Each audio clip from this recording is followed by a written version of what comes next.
All right, Niners fans, let's dive straight into what's been going on with San Francisco, because there's a lot to unpack right now. The biggest storyline, without a doubt, is the quarterback position. It is always the most important role in sports, and for the Niners, it has been at the center of attention these past couple of weeks. Brock Purdy has established himself as one of the rising stars in the league, but his health has been the question mark lately. He has been dealing with turf toe along with a sprained AC joint in his non-throwing shoulder. Now, both of those injuries can nag at a player, but the good news is that he has been trending upward in practice. Reports out of camp suggest he has been taking part on a limited basis and even closed out last week with some reps. That's significant because it points to him getting back on the field against Jacksonville, which would be a huge lift for this San Francisco offense that has looked different without him at the helm. While Purdy has been on the sideline, Mac Jones has stepped up and played surprisingly well. Think about it. The Niners have gone 2 wins without their starter, beating New Orleans and Arizona, and Jones threw for close to 300 yards in each start. Yes, there were mistakes like the fumble against the Saints and that rough interception against the Cardinals, but overall he did exactly what a backup is supposed to do. He kept the ship steady, he moved the ball, and he showed confidence that spread throughout the locker room. Not long ago, people were ready to write off his career.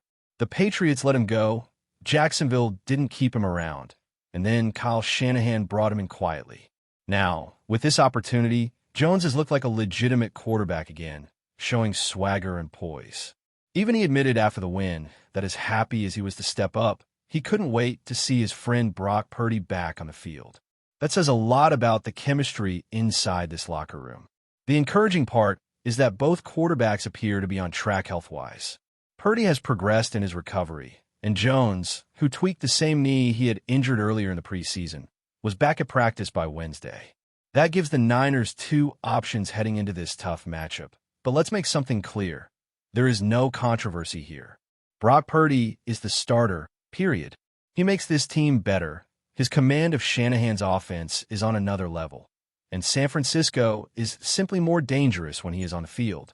Even General Manager John Lynch emphasized that Purdy looks sharp in practice, and all signs suggest he's in line to suit up against Jacksonville. And speaking of Jacksonville, this is not going to be an easy test. That defense has been one of the best in the league to open the year. Statistically, they are ranked second in EPA per play, and they already have 9 takeaways through 3 games, which is the same total they managed for all of last season. That includes 7 interceptions, an incredible number this early in the campaign. Edge rusher Josh Allen has been disruptive with a pressure rate over 14%, which means San Francisco's tackles, whether it is Colton McKivitz or Trent Williams, will have their hands full. On the other side, Trayvon Walker continues to improve each season and looks like a dangerous young pass rusher.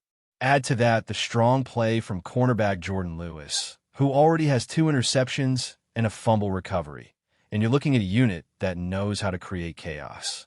The numbers back it up as well. Jacksonville is 6th in points allowed per game and 10th in yard allowed per game. They are playing disciplined football under new defensive coordinator Anthony Campanile, who came from Green Bay, where he worked under Jeff Hafley. That Packers defense had been solid, and now we are seeing the same kind of structure and energy with the Jaguars. So, for the Niners, the formula to come out of this one with a win is simple but not easy. Protect the football. Turnovers are the fastest way to lose, and Jacksonville has thrived off them. Historically, in the NFL, if you win the turnover margin, you win close to 80% of the time. San Francisco knows this, and it has to be priority number 1. Another major key is solving their struggles in the red zone. This has been a lingering issue for San Francisco going back to last season, and it has shown up again in the early part of this year. The Niners move the ball well between the 20s, but when the field shrinks, the lack of consistent offensive line play becomes glaring. Running the ball in tight spaces has been a problem, and the stats prove it. Christian McCaffrey has carried 13 times inside the red zone and gained only 7 yards. That is simply not sustainable for an offense that thrives when it can pound the rock. Against Arizona, the guard play was particularly rough, and unless this offensive line takes a step forward, it could continue to haunt them in close games. What was impressive in the 2 games Jones started was how balanced the passing attack became. Against New Orleans, 8 different players caught a pass. Against Arizona, 7 players did.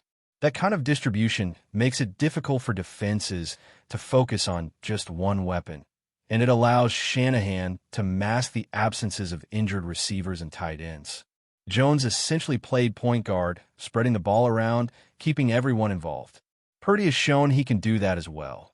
So whichever quarterback is on the field, San Francisco has a system that emphasizes collective play and versatility. Now, all of this builds up to the big question. Can the Niners outmaneuver a Jacksonville defense that has been playing lights out? This is a sneaky good matchup, especially for fans who enjoy physical, defensive football.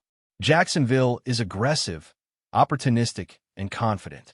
San Francisco has to be disciplined, patient, and sharper in the red zone if they want to walk away with a win. And while much of the talk has been centered around the quarterback situation, there's another storyline that can't be ignored: the absence of Nick Bosa. Losing a player of his caliber changes everything for a defense. Bosa's presence alone draws double teams, frees up his teammates, and sets the tone. Now that he is out, the spotlight shifts to Bryce Huff. He has been phenomenal to start the year, showing quickness off the edge and racking up pressures at a high rate. But this is the true test. It is one thing to be the secondary threat benefiting from Bosa's attention. It is another to become the primary focus of offensive lines. Huff now has to prove he can handle double teams, extra chips, and still generate havoc. Through 3 games, his grades have been excellent, ranking among the top edge rushers in both pass rush and run defense. His win rate is in the top 10, and he already has multiple sacks and over 10 pressures. That is high-level production. San Francisco essentially stole him in a trade, and he has rewarded them with impact plays, including the strip sack that sealed the game against the Saints. Now, with Bosa sidelined, Huff becomes the guy. This is his chance to elevate from Robin to Batman, and how he responds could define how strong this defense remains moving forward. The frustrating part is that the partnership of Bosa and Huff barely had a chance to develop. They look like a duo that could dominate, complementing each other perfectly, but injuries have cut that short. Still, Huff's early performance has been encouraging, and he is clearly thriving under Robert Saleh's system. The challenge ahead is whether he can sustain it as the lead pass rusher without Bosa drawing the spotlight. When we talk about the San Francisco defense, it is impossible to ignore the impact of Nick Bosa's injury. The team announced that he will undergo surgery for a torn ACL, and while it is considered a clean tear, which could help in his recovery timeline, it is still the second major ACL injury of his career. Back in 2020, it was his left knee, and now is the right. Losing a player of his caliber is devastating, not only because of his individual dominance, but because of the way he changes the game for everyone else on the line. With Bosa demanding constant double teams and protections sliding his way, other defenders have more favorable matchups. Without him, the balance shifts and others must step into much larger roles. One of the players now carrying that weight is Bryce Huff, and his emergence has been one of the early bright spots of the season. The numbers tell the story. He has been among the top edge rushers in both pass rushing efficiency and win rate, and his quick burst off the line has been giving offensive tackles fits. Against the Saints, he closed out the game with a strip sack, and against the Cardinals, he was constantly in the backfield disrupting plays. His PFF grades reflect elite production, ranking inside the top 5 in critical categories, and his pressure rate has him in the top 10 across the league. San Francisco acquired him for what felt like a bargain, and he is already paying off in a major way. But the real challenge starts now. Offenses are going to key on him, send help in his direction, and make him earn every single pressure. It is the classic test of whether a promising pass rusher can transition into being the main guy, the Batman rather than the Robin. General Manager John Lynch himself admitted that losing Bosa hurts deeply, but he also highlighted the work ethic and mindset of Huff. Robert Saleh has been deploying him in ways that accentuate his strengths, keeping his hand in the dirt as a pure pass rusher rather than trying to fit him into an outside linebacker role. That decision is paying dividends. The burst he shows off the snap, the ability to bend around the edge, and the relentlessness in chasing quarterbacks all stand out. Even film analysts around the league have praised him as a player who can consistently win one-on-one matchups. The question now is how he adapts when the spotlight is fully on him. The injuries, however, go beyond Bosa. Brandon Ayuk is still on the recovery path after a brutal knee injury that included not just the ACL, but also the MCL and other structural damage. Unlike Bosa's clean tear, Ayuk's situation was more complicated, and Lynch admitted recently that he is not close to returning. The team will be better when he is back, no doubt, but there is no clear timeline. That puts even more pressure on the depth of this roster. Kyle Shanahan has always been known for finding creative ways to get production out of different players, but at some point talent and health become the deciding factors. Without Bosa anchoring the defense, and without Ayuk stretching the field on offense, San Francisco has to rely on balance, execution, and depth in order to keep winning. This is why the quarterback situation is so important. With Purdy coming back from his toe and shoulder injuries, the offense needs his stability. He has shown an uncanny ability to process quickly, distribute the ball to multiple playmakers, and keep drives alive. That becomes even more crucial when the running game struggles in the red zone.